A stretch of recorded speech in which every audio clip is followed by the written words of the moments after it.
Well,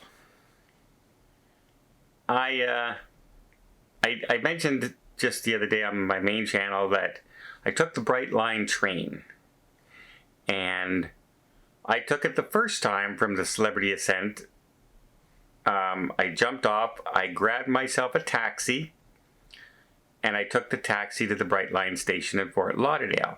On the way back, I took an Uber, and took the Uber back to the cruise terminal. And I noticed there was something very different.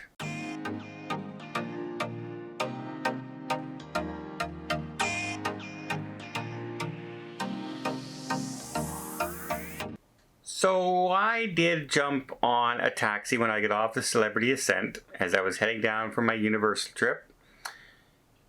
And it might have been just the way the taxi was taken, because I wouldn't say he was going out of his way to make the trip longer. Because there was a lot of construction. I took an Uber the day before. There was a lot of construction in this area down the roads around 17 and all that.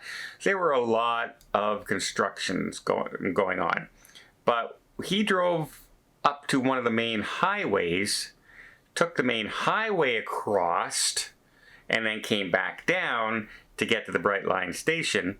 And we seemed to run into traffic jam after traffic jam after traffic jam. Now remember, this is only like 9 o'clock in the morning, 10 o'clock in the morning. So it's not like it was peak rush hour traffic time, but it might have been due to construction. Now, when I took the Uber took the shortest route possible, which was through smaller streets, and we did not hit any highway whatsoever. Well, the Uber took less than half the time. Less than half the time.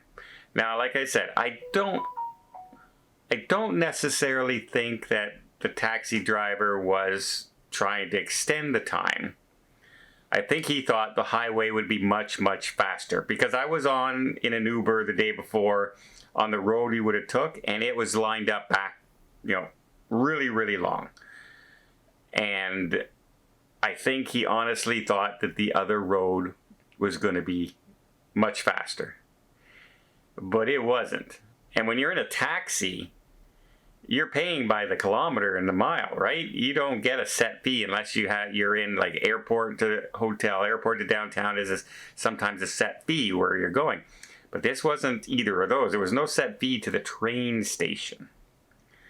And so that cost me a lot more than my Uber trip did, because Uber is a set price. And unless something catastrophic happens normally, you don't get an upcharge or anything like that. So I was watching the whole route, because I had my Google Maps open and I was tracking where the taxi was taking me. Because I thought in my head, I could probably walk that in about an hour and a half. I didn't want to. It was hot. I wasn't going to do that, carrying my suitcase and my backpack. But I said I could probably walk that in about an hour and a half. And then I'm looking, I said, this seems to be taking a lot long for a car. And I started watching the route that he took. And yeah, we hit pretty much getting onto the highway, stopped to dead stop. Then he got off on another road, got onto another highway, dead stop. And it wasn't like he was heading further away and coming back, right? He was trying to get me to the train station. But as much as I often try and support the taxis and stuff like that, a lot of them have still licensing fees that they have to pay where Uber didn't have to pay for it, or Lyft. Well, at least that's my experience in Canada. In Canada, they just started. They didn't have to pay any licensing fees, yet taxi drivers in Ottawa were paying thousands upon thousands of dollars for the right to drive a taxi in our city. So I felt bad for them. I always tried to support them where I could. But I'll tell you, after my experience here, I think money-wise, I paid less than half for the Uber than I did for the taxi. And a lot of that was strictly the amount of time it took. and the extra, waiting time as that click, click, click, click, click on the timer was going.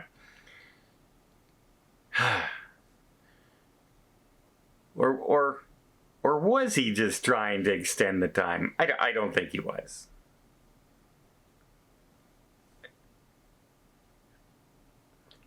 I don't think he was.